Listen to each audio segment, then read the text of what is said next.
Welcome to another episode of night at talkies. നമ്മുടെ ഇന്നത്തെ guest Swiggy girl അമൃതയാണ്. ഉണ്ടോ? Order ചെയ്ത എന്തെങ്കിലും ഉണ്ടോ? ഇല്ല ഒരു വീഡിയോ കൊണ്ടേ എനിക്ക് അമൃതയ്ക്ക് കണ്ടന്റ് ക്രിയേറ്റ് ഉള്ള രീതിയിൽ എന്തായിട്ടാണ് അറിയാൻ ആഗ്രഹം? എന്തായിട്ട് അറിയുന്നു എന്ന് വെച്ച് കഴിഞ്ഞാൽ സ്വിഗ്ഗി ഗേൾ ആയിട്ടാണ് ഞാൻ ഏറ്റവും കൂടുതൽ അറിയപ്പെടുന്നത്. പക്ഷെ ആ ഒരു ഫേസ് എനിക്ക് പുറത്ത് അറിയിക്കണ്ടെന്ന് ഞാൻ വിചാരിച്ചൊരു ഫേസ് ആണ്. പക്ഷെ നല്ലവനായ അഭിചേട്ടൻ എന്നെ കഷ്ടപ്പെട്ട് കണ്ടുപിടിച്ച് എന്റെ ലോകത്തിന് മുന്നിൽ പിച്ച്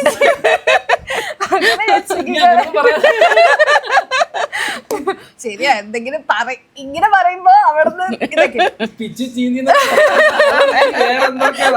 അല്ലല്ല അങ്ങനൊന്നല്ല, ഒരു വീഡിയോ എടുത്ത് അത്രേ ഉള്ളൂ. ഓക്കെ, അങ്ങനെയാണ് സ്വിഗ്ഗി ഗേൾ എന്ന് പറയുന്ന ഒരു ടാഗ് ലൈൻ കിട്ടുന്നത്. പിന്നൊരു വീഡിയോ എന്താ ലുലുവിൽ വെച്ചിട്ടുള്ള ഒരു വീഡിയോ ഉണ്ടായിരുന്നു. അപ്പോൾ ആ വീഡിയോ ഏകദേശം 6 മില്യൺ അടുപ്പിച്ച് റീച്ചായി.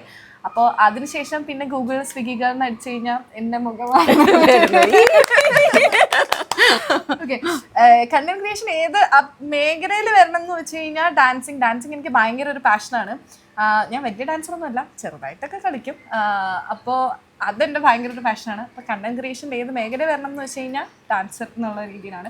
പിന്നെ എൻ്റെ കണക്കത്തെ കുറേ പെൺകുട്ടികളുണ്ട്, കുറേ സ്ട്രഗിൾ ചെയ്യുന്ന, ഇൻഡിപെൻഡൻ്റ് ആവാൻ ആഗ്രഹിക്കുന്ന കുറേ ആൾക്കാർ. അപ്പോൾ അവർക്ക് ഒരു മോട്ടിവേഷൻ ആകണം, അവർക്ക് വേണ്ടി എൻ്റെ ലൈഫ് എന്താണെന്ന് കാണിക്കണം. അപ്പം ആ ഒരു രീതിയിൽ ചെയ്യണം എന്നുള്ളതാണ് എൻ്റെ ഒരു. എപ്പോഴാണ് സോഷ്യൽ മീഡിയയിലേക്ക് ഒരു എക്സ്പോഷർ വന്നത്? എക്സ്പോഷർ വന്നത് കോളേജിൽ കയറിയ സമയത്ത്. +1 +2 സമയത്തൊന്നും എനിക്ക് ഫോൺ ഉണ്ടായിരുന്നില്ല. അതുകൊണ്ടാണ് അതിൽ കിടലായാണ് പണ്ടേ. +2 കഴിഞ്ഞു, കോളേജിൽ കയറി. കോളേജിലായപ്പോൾ ഫ്രണ്ട്സ് ഉണ്ടല്ലോ. അപ്പം ആ +2 കഴിഞ്ഞിട്ട് ഫോണ് ഞാൻ അന്ന് എടുത്തു. അപ്പം അതിനുശേഷം വീഡിയോസ് ചെയ്യാറുണ്ടായിരുന്നു. അപ്പം അത് ഓഫ് കോഴ്സ് ടിക്ടോക്കിലുള്ള ഒരു കുട്ടി കണ്ണാപ്പിയായിരുന്നു ഞാൻ. എല്ലാരും ഈ ടിക്ടോക്ക് വഴിയാണല്ലേ ആദ്യം. അതിലുള്ളൊരു ചെറിയൊരു ഇതായിരുന്നു. അപ്പോൾ അത് കഴിഞ്ഞാൽ പിന്നെ ഇൻസ്റ്റഗ്രാമിലെ റീൽസ് ഒരു ട്രെൻഡിങ് ആയി തുടങ്ങി നമ്മൾ ടിക്ടോക്ക് ബാൻ ആയതിനു ശേഷം. അപ്പോൾ കോളേജിലെ ഫ്രണ്ട്സ് ഉണ്ടായിരുന്നു. അപ്പോൾ നമ്മൾ ഒന്നിച്ച് ഡാൻസ് ചെയ്യും, നമ്മൾ ഒന്നിച്ച് വീഡിയോസ് ചെയ്യും. അങ്ങനെ ഡാൻസിങ് കണ്ടന്റ്സ് ഇട്ടിട്ട് തുടങ്ങിയാണ് പതുക്കെ തുടങ്ങിയ റീച്ച് ഇങ്ങനെ സ്റ്റാർട്ട് ചെയ്യുന്നത്. അതാണ് സ്റ്റാർട്ടിങ് അല്ലേ. സോ ഫസ്റ്റ് ഒരു ഡാൻസ് റീൽ തന്നെയായിരുന്നു. അപ്പം ഈ ഡാൻസ് റീൽ എടുക്കാനുള്ള ആലോചന ഉണ്ടായിരുന്നു, അതോ പെട്ടെന്ന് ഒരു ദിവസം ഇങ്ങനെ എടുത്തു പോയതാണ്? അതൊരു ആക്ച്വലി ഞാൻ ഡാൻസ് പഠിച്ചിട്ടുണ്ടായിരുന്നില്ല കോളേജിൽ കയറിയ സമയം തൊട്ട്. അപ്പോൾ എനിക്ക് ഡാൻസിങ് ചെയ്യണം പഠിക്കണം ഭയങ്കര ആഗ്രഹമായിരുന്നു. അപ്പോൾ അഫ്കോഴ്സ് ഫാമിലിയിൽ സ്ട്രഗിൾസ് ഉണ്ടായിരുന്നത് കൊണ്ട് തന്നെ പഠിപ്പിക്കാൻ അല്ലെങ്കിൽ ഡാൻസ് പഠിക്കാൻ പോകാനൊരു സാഹചര്യം ഉണ്ടായിരുന്നില്ല. അപ്പം ഞാനിങ്ങനെ ആലോചിക്കും എനിക്ക് പഠിക്കാൻ പോകാൻ പറ്റില്ല. അപ്പം ഞാൻ നമ്മുടെ പ്രണവാലയ ആ സോങ്ങില്ലേ സായി പല്ലവി, അപ്പം അതെനിക്ക് ഭയങ്കര ഇഷ്ടമായിരുന്നു. അപ്പം ഞാൻ അതിൽ എനിക്ക് റീൽ എടുക്കണം എന്ന് ഭയങ്കര ആഗ്രഹമായിരുന്നു. അപ്പം ഞാൻ സ്വന്തമായി ഞാൻ പഠിച്ചിട്ടില്ല അതുവരെ ക്ലാസിക്കൽ. അപ്പം ഞാൻ സ്വന്തമായി അതൊന്ന് കഷ്ടപ്പെട്ട് ട്രൈ ചെയ്ത് എൻ്റെ ഫ്രണ്ട് ഫോട്ടോഗ്രാഫറാണ്. അപ്പം അവനെ കൊണ്ടുവന്നിട്ട് വീഡിയോ ഒക്കെ എടുത്തു ഇട്ടു. അപ്പോൾ കുറേ ആൾക്കാർ അമ്മേനെ ഇതൊക്കെ പറയാൻ തുടങ്ങി, ഓ അവള് ഡാൻസ് പഠിക്കാൻ വന്നവൾ ഇത്രയും അത് പൊട്ടറിയതാണ്. പക്ഷെ ഡാൻസ് പഠിക്കാതെ ഞാൻ അത്രയും അതിനകത്ത് എഫേർട്ട് ഇട്ടത് ചെയ്തു എന്ന് പറഞ്ഞപ്പോൾ എല്ലാവരും പറയും നീ പഠിക്കാൻ പോ പറയായിരുന്നു. അങ്ങനെ അതാണ് ശരിക്കും അതിനകത്തുള്ള ഒരു മോട്ടീവ് എന്ന് പറയുന്നത്. ഫസ്റ്റ് ഡാൻസ് റീൽ എടുക്കാനുള്ള ഒരു മോട്ടീവ് എനിക്ക് ആ ഡാൻസിങ് ഭയങ്കര ഇഷ്ടമാണ്, ഡാൻസേഴ്സിന് ഭയങ്കര ഇഷ്ടമാണ്. സായി പല്ലവി എൻ്റെ ഒരു എന്താ പറയാ ഗ്രേറ്റസ്റ്റ് ഫേവറേറ്റ് ആയിട്ടുള്ള ഒരു ഡാൻസറാണ്, ഇൻസ്പിറേഷനാണ്. സോ അതാണ് ആ പ്രണവാലയ സോങ് ആണ് ഡാൻസ് റീലിലേക്ക് വരാന്നുള്ള ഒരു ഫസ്റ്റ് അതല്ലേ.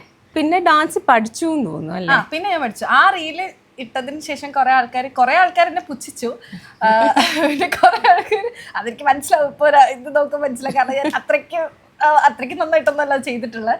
പിന്നെ കുറെ ആൾക്കാർ എന്നെ ഭയങ്കരമായിട്ട് മോട്ടിവേറ്റ് ചെയ്തു, പഠിക്കാൻ പോന്ന് പറഞ്ഞു. അപ്പം ഞാൻ പാർട്ട് ടൈം ചെയ്യായിരുന്നു, ഞാൻ ട്യൂഷൻസ് എടുക്കാൻ പോയായിരുന്നു. അപ്പം ആ ഒരു ഏർണിങ്സ് കൊണ്ട് ഞാൻ ഡാൻസ് ക്ലാസ് പോയി തുടങ്ങി, ഡാൻസ് പഠിക്കാൻ തുടങ്ങി. അങ്ങനെയാണ് പഠിക്കാൻ പോയി തുടങ്ങി. കോളേജിൽ ഇങ്ങനെ ഡാൻസും പരിപാടിയൊക്കെ ഉണ്ടായിരുന്നു? പിന്നെ കോളേജാണ് എൻ്റെ ഭയങ്കര ഗ്രോത്തിൻ്റെ ഒക്കെ സ്റ്റാർട്ടിങ്. കോളേജിൽ ഫ്രണ്ട്സ് ഉണ്ടായിരുന്നു, അവരോട് ഡാൻസ് കളിക്കായിരുന്നു. പ്രോഗ്രാം വരുമ്പോൾ ഡാൻസ് കളിക്കായിരുന്നു. ഡാൻസ് ഉണ്ട്. അതിനൊരു എന്താ ചമ്മലോ ഇൻഹിബിഷൻസോ അങ്ങനെ എന്തെങ്കിലും എപ്പോഴെങ്കിലും ഉണ്ടായിരുന്നു? ചമ്മലൊന്നുമില്ല. ഇപ്പൊ നമ്മളൊരു പാട്ടിട്ട് ഡാൻസ് കളിക്കും. കളിക്കാം, പിന്നെ ഞാൻ വലിയ ഡാൻസർ ഒന്നുമല്ല. ഞാൻ പൊക്കി പറയണോ? ഞാൻ പ്രൊഫഷണൽ ഡാൻസർ ഒന്നും അല്ലല്ലോ. ആയിക്കോട്ടെ, ഞാൻ പൊക്കി പറയാനല്ലേ ഇത് പറയണേ. പാർട്ട് ടൈം ഒക്കെ വർക്ക് ചെയ്യാൻ തുടങ്ങിയല്ലേ കോളേജിലെത്തിയപ്പോ? കോളേജിൽ. അപ്പം എന്തായിരുന്നു അതിന്റെ ഒരു ഇത്? ഓക്കെ, അതിൻ്റെ ഒരു ഇതെന്ന് പറഞ്ഞു കഴിഞ്ഞാൽ എൻ്റെ ഫാമിലിയിൽ ഞാനാണ് എൽഡസ്റ്റ് ഡോട്ടർ. അപ്പോൾ കുറേ ഫിനാൻഷ്യൽ സ്ട്രഗിൾസ് ഉണ്ടായിരുന്നു. അപ്പോൾ എനിക്ക് എന്തായാലും ഈ +2 കഴിഞ്ഞിട്ട് ഞാൻ ഫസ്റ്റ് ഫോൺ എടുക്കുകയാണെന്നുള്ളതായിരുന്നു ആദ്യത്തെ എൻ്റെ മോട്ടീവ്. അപ്പോൾ അതുകൊണ്ട് ഞാൻ ഫസ്റ്റ് എൻ്റെ ഒരു ഫാമിലി തന്നെ ഒരു അകന്ന ഫാമിലി മെമ്പറിന്റെ ഒരു കട ഉണ്ടായിരുന്നു, ഫാൻസി. അവിടെ ഈ എന്താ സെയിൽസ് ഗേൾ എന്ന് പറയാൻ വലിയ കടയൊന്നുമല്ല, ഒരു കുട്ടി ഫാൻസി ഷോപ്പ്. അപ്പൊ അവിടെ പോയി നിൽക്കുമായിരുന്നു. അപ്പൊ അതിനുള്ള പൈസ കൂട്ടി വെച്ച് ഫോൺ എടുത്തു. പിന്നെ സെക്കൻഡ് മോട്ടീവ് എന്ന് പറയുന്നത് കോളേജിൽ ഫീസ് കൊടുക്കാന്നുള്ള, അമ്മേനെ അധികം ബുദ്ധിമുട്ടിക്കണ്ടെന്നുള്ള ഒരു മെയിൻ എയിം തന്നെയാണ്. കാരണം അമ്മ കുറെ സ്ട്രഗിൾ ചെയ്യണ ഞാൻ കണ്ടിട്ടുണ്ട്. അപ്പം അമ്മേനെ അധികം ബുദ്ധിമുട്ടിക്കണ്ട എന്നുള്ള രീതിയിൽ ജോലി ചെയ്യണം, എന്റെ കാര്യമെങ്കിലും എനിക്ക് നോക്കാൻ പറ്റണം എന്നുള്ളൊരു സാധനം ഉണ്ടായിരുന്നു. അങ്ങനെ കോളേജിൽ പഠിച്ചുകൊണ്ടിരുന്നപ്പോൾ ഫസ്റ്റ് ട്യൂഷൻ പഠിപ്പിക്കാനൊക്കെ പോയായിരുന്നു. പിന്നെ നമ്മുടെ ഈ ഡാൻസ് പഠിക്കാൻ പോകാൻ വേണ്ടി അപ്പം അങ്ങനെ അതിനുള്ള കാശും അതൊന്നും തന്നെ കണ്ടെത്തി. കുറച്ച് കഴിഞ്ഞിട്ട് കോളേജ് കഴിഞ്ഞ് ഇറങ്ങിയതിന് ശേഷം എനിക്ക് ആക്ച്വലി PG ചെയ്യാൻ പുറത്ത് പോയി PG ചെയ്യണം എന്നുള്ളൊരു പ്ലാൻ ഉണ്ടായിരുന്നു. അപ്പോൾ അതിന് കുറേ ഒരു ഫസ്റ്റ് ഇൻവെസ്റ്റ്മെന്റ് ഉണ്ടല്ലോ. അപ്പൊ വലിയൊരു ഫസ്റ്റ് ഇൻവെസ്റ്റ്മെന്റ് ഉണ്ടാവും. അപ്പൊ അത് കണ്ടുപിടിക്കാൻ ട്യൂഷൻ മാത്രം എടുത്തുകൊണ്ട് എന്തായാലും നടക്കില്ല. അങ്ങനെയാണ് ഞാൻ എന്നാ ഡെലിവറി ഗേളായിട്ട് പോയാലോ എന്നുള്ള പ്ലാൻ വന്നത്. അപ്പോൾ ഡെലിവറി ഗേളായിട്ടും പോയായിരുന്നു, ട്യൂഷൻ പഠിപ്പിക്കാനും പോയായിരുന്നു. രണ്ടും ഇങ്ങനെ ഒരു ഉണ്ട്. ലൈസൻസ് ഇല്ലാതെ സ്വിഗ്ഗിയിൽ കയറാൻ പറ്റില്ല, നമ്മൾ കൊടുക്കണം ഫസ്റ്റ് കയറുമ്പോഴേ. സോ ഫസ്റ്റ് ഫോൺ ഏതായിരുന്നു? First phone Redmi 3i. അല്ല Realme 3i. Realme 3i. ഇപ്പൊ ലേറ്റസ്റ്റ് ആയിട്ട് iPhone 14.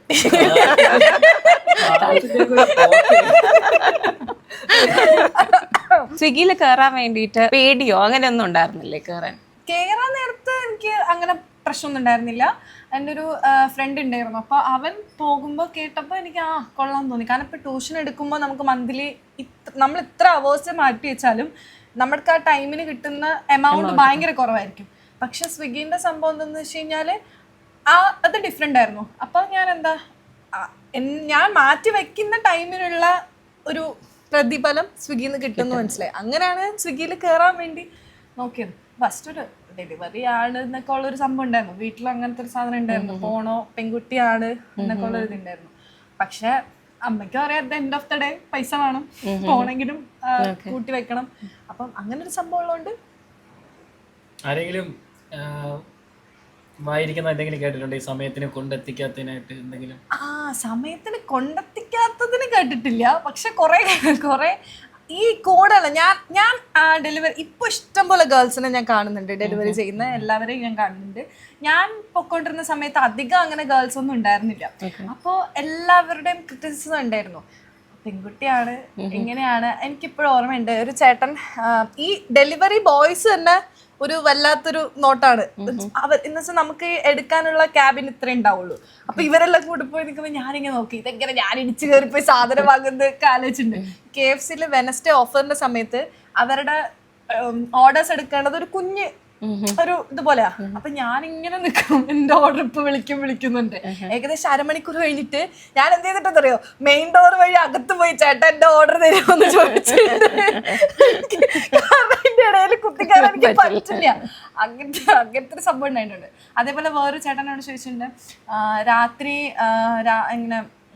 രാത്രി ഓടണേന് ഒക്കെ പേടി ഇല്ലേ എന്നൊക്കെ ചോദിച്ചിട്ടുണ്ട്. ഞാൻ പറഞ്ഞു രാത്രിയിലും പകലും എല്ലാം കണക്കാണ്, അതൊരു ഫാക്ടർ അല്ല എന്ന് പറഞ്ഞു. അപ്പൊ ചേട്ടൻ എന്നോട് ചോദിച്ചു, അല്ല ഈ രാത്രി പട്ടികളൊക്കെ ഒരു ഇതാവുമെന്ന് ചോദിച്ചു. ഞാൻ പറഞ്ഞു പട്ടീനെക്കാട്ടും പേടിക്കേണ്ടത് മനുഷ്യരാണ്. എനിക്ക് കുറെ നല്ല അനുഭവം ഉണ്ടായിട്ടുണ്ട്, കുറെ ചീത്ത അനുഭവം ഉണ്ടായിട്ടുണ്ട്. ബാഡ് എന്ന് പറയാനാണെങ്കിൽ ഈ നമ്മൾ ചെല്ലുമ്പോൾ ഗേൾ എന്ന് പറഞ്ഞിട്ട് വേറൊരു ആക്ച്വലി ഒരു മാമിക്കാണ് ഞാൻ കൊണ്ടു കൊടുത്തത്. അപ്പോൾ അവരെന്നോട് ചോദിച്ചു, ഇപ്പൊ പെൺകുട്ടികളൊക്കെ ഡെലിവറി കൊടുക്കണ്ടോ എന്നുള്ള രീതിയിൽ ചോദിച്ചിട്ടുണ്ട്. അങ്ങനത്തെ രീതിയിലുള്ള ക്രിറ്റിസിസം ഇഷ്ടംപോലെ വന്നിട്ടുണ്ട്. നല്ല കാര്യങ്ങളോ അതില്? നല്ല കാര്യം. എനിക്ക് എൻ്റെ ഏറ്റവും പറയാനുള്ള മെമ്മറി, ഞാൻ ഇതുവരെ എൻ്റെ ഇൻസ്റ്റ ഫ്രണ്ട്സിനോടൊന്നും പറഞ്ഞിട്ടില്ല. ഞാൻ ഇന്ന് ഞാനത് വെളിപ്പെടുത്താണ് ആ സ്റ്റോറി. ഞാൻ ആക്ച്വലി ഒരു ചെറിയൊരു സ്റ്റോറി പോലെ ഇട്ടിട്ടുണ്ടായിരുന്നു, പക്ഷെ അതിന്റെ ബിഹൈൻഡ് സ്റ്റോറി ഞാൻ പറഞ്ഞിട്ടില്ല. അതായത് ക്രിസ്മസിന് അന്നാണ് എൻ്റെ ഫ്രണ്ട് ഇങ്ങനെ ഓടാൻ പോകുന്നുണ്ട്. അപ്പൊ ഞാനിങ്ങനെ പറഞ്ഞു, ഇന്ന് ക്രിസ്മസ് അല്ലേ, അപ്പൊ നമ്മൾ പോകുന്ന എല്ലായിടത്തും എന്തെങ്കിലുമൊക്കെ തിന്നാൻ കിട്ടും. അതായത് എല്ലായിടത്തും കേക്ക് ഉണ്ടാവുമല്ലോ, അപ്പൊ നമ്മൾ കൊണ്ടുകൊടുക്കുമ്പോൾ ഓഫ്കോഴ്സ് ഒരു ഇതുണ്ടാവുമല്ലോ എന്നുള്ള ഭയങ്കര ഹാപ്പിയിലൊക്കെ ഓടാനൊക്കെ ഇറങ്ങിയതാണ് കേട്ടോ. പക്ഷെ അന്നത്തെ ദിവസം ആരും ഹാപ്പി ക്രിസ്മസ് പോലും പറഞ്ഞിട്ടില്ല. അപ്പൊ ഭയങ്കര ഞാൻ ആലോചിച്ചു, ഇതെന്തായിരിക്കും എല്ലാവരും ഇങ്ങനെ എന്നിങ്ങനെ വിചാരിച്ചിട്ടുണ്ട്. എന്നിട്ട് അന്നത്തെ ദിവസം ഏകദേശം ഒരു 8 മണി കഴിഞ്ഞു ആ ഒരു ഓർഡർ. തലപ്പാക്കട്ടിന്നായിരുന്നു അപ്പൊ ഓർഡർ എടുക്കാൻ വേണ്ടി ഞാൻ നിന്നപ്പോൾ എനിക്കൊരു കോൾ വന്നു. കസ്റ്റമർ വിളിച്ചിട്ട് എടുക്കാൻ ഞാൻ പോകണല്ലോ. അപ്പൊ കസ്റ്റമർ വിളിച്ചിട്ട് എന്നോട് പറഞ്ഞു, അതിങ്ങനെ അവര്, എനിക്ക് കറക്റ്റ് ഓർമ്മയില്ല, അവരെന്തോ ഒരു പ്രത്യേക ചട്നിയാണ് കൊടുത്തു വിടുന്നത്, അത് അവർക്ക് വേണ്ട, ഗ്രേവി കൊടുത്തു വിടാമെന്ന് എക്സ്ട്രാ പറയാമോ എന്ന് ചോദിച്ചു. ഞാൻ പറഞ്ഞു ഞാൻ പറയാമെന്ന് പറഞ്ഞു. അപ്പൊ രണ്ടാമതെന്നെ വിളിച്ചിട്ട് വീണ്ടും ഒന്ന് ഓർമ്മിപ്പിച്ചു, മറക്കല്ലേ അവർ ഇതായിരിക്കും കൊടുത്തുവിടാ, ഇത് കൊടുത്തുവിടണേന്ന് പറയാൻ പറഞ്ഞു. ഞാൻ പറഞ്ഞു ഞാൻ പറയാന്ന് പറഞ്ഞപ്പോ ഇവര് എന്നോട് പറഞ്ഞു, എന്താ by the way happy Christmas എന്ന് പറഞ്ഞു കേട്ടോ. അപ്പൊ എനിക്ക് കണ്ണൊക്കെ നിറഞ്ഞു. എനിക്ക് എന്ത് ഭയങ്കര സന്തോഷമായി. എന്നുവെച്ചാൽ ഞാൻ അത്ര എക്സ്പെക്ട് ചെയ്തിട്ട് എന്നുവെച്ചാൽ ജസ്റ്റ് ഹാപ്പി ക്രിസ്മസ് മാത്രമേ പറഞ്ഞുള്ളൂ, പക്ഷെ എന്റെ കണ്ണൊക്കെ നിറഞ്ഞൊരു ഭയങ്കര ഒരു വല്ലാത്തൊരു സന്തോഷമായിരുന്നു. ആദ്യമായിട്ടൊക്കെ ഹാപ്പി ക്രിസ്മസ് കേൾക്കണ പോലെ. അപ്പൊ ഞാൻ പറഞ്ഞു, ഞാൻ അവരോട് തന്നെ തിരിച്ച് പറഞ്ഞു, ഞാൻ ഭയങ്കര സർപ്രൈസ്ഡ് ആയിരുന്നു ആരും പറയാത്തതിൽ, പക്ഷെ എൻ്റെ ഫസ്റ്റ് ക്രിസ്മസ് വിഷ് ഇതാണ് ഇന്നത്തെ ഇങ്ങനെയുള്ള രീതിയിൽ പറഞ്ഞു. അപ്പോൾ അവരും ഭയങ്കര ഇമോഷണലായി, ഞാനും ഇമോഷണലായി. അപ്പം അത് ആക്ച്വലി ഒരു മിഡിൽ ഏജ്ഡ് ആയിട്ടുള്ള ഒരു അങ്കിളാണ് എന്നോട് സംസാരിച്ചത്. അപ്പം അങ്ങനെ പറ്റൊരു വെച്ചു. അങ്ങനെ ഞാൻ ഓർഡർ എടുത്തു. അവരോട് ഞാനത് എടുക്കണമെന്ന് പറഞ്ഞു. ഞാനത് അപ്പോൾ ഇവർ ചെക്ക് ചെയ്യണമെന്ന് വീണ്ടും എന്നെ വിളിച്ച് പറഞ്ഞോണ്ട് ഞാൻ റീചെക്കും ചെയ്തിട്ടാണ് ഞാൻ പോകുന്നത് കേട്ടോ. പോയി അപ്പോൾ എന്നെ വീണ്ടും ഇങ്ങോട്ട് വിളിച്ചിട്ട് എൻ്റെ അടുത്ത് പറഞ്ഞു, ഞങ്ങൾ വരുമ്പോൾ മീൻസ് സാധാരണ അവരവിടെ ഫ്ലാറ്റാണ്. അപ്പോൾ നോർമലി ചില ഫ്ലാറ്റിൽ സെക്യൂരിറ്റിയിൽ കൊടുത്തിട്ട് ആണ് ചെയ്യേണ്ടത്. അപ്പോൾ പറഞ്ഞു അങ്ങനെയാണ് അവിടെ ചെയ്യുക, സെക്യൂരിറ്റിയിൽ കൊടുത്ത പോകണം, പക്ഷെ പോകരുത്, എൻ്റെ വൈഫിനും കുട്ടിക്കും ഒരു ഗിഫ്റ്റ് തരാനുണ്ട് എന്ന് പറഞ്ഞു. അപ്പോൾ ഞാൻ പറഞ്ഞു അയ്യോ അതൊന്നും വേണ്ട, ഞാൻ ഭയങ്കര എന്താ പറയാ ഒരു വല്ലാത്തൊരു ഇമോഷണൽ റോളർ കോസ്റ്റർ ആയിരുന്നു, സങ്കടപ്പെടണോ സന്തോഷിക്കണോ എന്നുള്ള ഇതിൽ. അപ്പൊ ഞാൻ പറഞ്ഞു, അപ്പൊ ഞാൻ എന്താ വെച്ചാൽ ഓക്കെ എന്തെങ്കിലും കേക്ക്, ഒരു 1 പീസ് ഓഫ് കേക്ക്, അതൊക്കെ തന്നെയാണ് ഞാൻ വിചാരിച്ചത്. അങ്ങനെ ഞാൻ അവിടെ എത്തിയപ്പോ എന്നെ വീണ്ടും വിളിച്ചു, പോരുത് വരും, അവർ വരും എന്ന് പറഞ്ഞു. എന്നിട്ട് ഞാൻ പോവെന്ന് വിചാരിച്ചിട്ട് ആക്ച്വലി ആ വൈഫും ഒരു കുഞ്ഞുകുട്ടി അവിടെ വെയിറ്റ് ചെയ്യായിരുന്നു, എനിക്ക് വേണ്ടി വെയിറ്റ് ചെയ്യായിരുന്നു. വന്നിട്ട് അവരെനിക്കൊരു ഗിഫ്റ്റ് തന്നു. എന്നിട്ട് പറയാണ്, മധുര മീനാക്ഷി ടെമ്പിളിൽ അവർ പോയപ്പോ അവർ വാങ്ങിയ സാരിയാണത്. അതെനിക്ക് അത് ഗിഫ്റ്റ് ചെയ്തു. പക്ഷെ ട്വിസ്റ്റ് എന്താ അറിയോ, അവരെടുത്തു വെക്കാൻ പറഞ്ഞ കറിയില്ലേ, അത് സ്പില്ലായി പോയി. അയ്യോ, ഫുൾ സ്പില്ലായി പോയി. അപ്പൊ എനിക്ക് ഭയങ്കര ഇത് സന്തോഷമായിട്ട് ഞാൻ ഭയങ്കര സങ്കടപ്പെട്ടു. അപ്പൊ അവർ പറഞ്ഞു കുഴപ്പമില്ല എന്ന് പറഞ്ഞിട്ട് സാധനം എല്ലാം കൊണ്ടുപോയി. എന്നിട്ട് ഞാൻ അത് കംപ്ലീറ്റ് കൊടുത്തു കഴിഞ്ഞാൽ നമുക്ക് പിന്നെ കസ്റ്റമറിനെ വിളിക്കാൻ പറ്റില്ല, കാരണം നമുക്ക് മറ്റേ കസ്റ്റമർ നമ്പർ അല്ല നമ്പർ വരുന്നു. കസ്റ്റമറിന് മാത്രം ഇത്ര സമയത്തിനുള്ളിൽ വിളിച്ചു കഴിഞ്ഞാൽ കിട്ടും, കുറച്ചും കൂടെ കഴിഞ്ഞാൽ പിന്നെ കിട്ടേയില്ല. അപ്പൊ എന്നുവെച്ചാൽ ആ നമ്പർ പിന്നെ ഇൻവാലിഡ് എന്ന് പറയും. പക്ഷെ ഞാൻ തിരിച്ച് പോയൊരു 5 മിനിറ്റ്സ് കഴിഞ്ഞപ്പോഴത്തേക്കും അവരെന്നെ ഇങ്ങോട്ട് തിരിച്ചു വിളിച്ച് പറഞ്ഞു, കറി സ്പില്ലായി പോയ ആലോചിച്ച് ടെൻഷൻ ആവേ വേണ്ട, കാരണം ഞാൻ വിഷമിക്കുന്നവർക്ക് നല്ലോണം അറിയാം, ടെൻഷൻ ആവേ വേണ്ട, അതവർക്കൊരു പ്രശ്നമില്ല, ഹാപ്പി ആയിട്ടിരിക്കുമെന്ന് പറഞ്ഞു. അത് എനിക്ക് എൻ്റെ ഡെലിവറി അവരെന്നോട് പറഞ്ഞു നന്നായി വരും, ഈ വർഷം അതായത് 2025 എന്തായാലും നല്ല കാര്യങ്ങൾ ലൈഫിൽ വരട്ടെ എന്നുള്ള രീതിയിൽ പ്രാർത്ഥിച്ചു. അതുപോലെ എൻ്റെ ലൈഫിൽ സംഭവിക്കുകയും ചെയ്തു. ഞാൻ അവരുടെ അടുത്ത് ഭയങ്കര കടപ്പെട്ടിട്ടുണ്ട്. എനിക്കിപ്പോഴും ആളുടെ പേരോ ഒന്നും ഓർമ്മയില്ല. മേ ബി അവർ ഈ വീഡിയോ കാണുകയാണെങ്കിൽ പ്ലീസ് റെസ്പോണ്ട് അല്ലേ. ഞാനിപ്പോഴും എൻ്റെ ഫ്രണ്ട്സിനോടൊക്കെ ഞാൻ പറയും, അവരുടെ വാക്കുകൾ എന്നെ ഒരുപാട് ലൈഫിൽ നല്ലത് ഞാൻ വിശ്വസിക്കുന്നു. അങ്ങനെ മീൻസ് അത് ചിലപ്പോൾ അന്ധവിശ്വാസം എന്നുള്ള രീതിയിൽ പറയാം, പക്ഷെ അവരുടെ വാക്കുകൾ എൻ്റെ ലൈഫിൽ അത് പ്രതിഫലിച്ചു എന്നുള്ള രീതിയിൽ ആണ് വന്നത്. ഭയങ്കര നല്ലൊരു ക്രിസ്മസ് ആയിരുന്നു. നല്ല സാരി, പിങ്ക് കളർ ഒരു സാരി ആയിരുന്നു, നല്ല സാരി.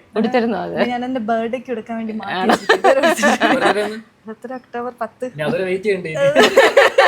ഡിസംബറിൽ കിട്ടിയതാണ്. അതെ ഞാൻ കഴിഞ്ഞ അതുവരെ പറഞ്ഞിട്ടില്ല. അപ്പൊ ഞാൻ ഈ ഒക്ടോബറിൽ സാരി ഉടുക്കുമ്പോ സ്റ്റോറി പുറത്ത് പറയാന്നുള്ള രീതിയിൽ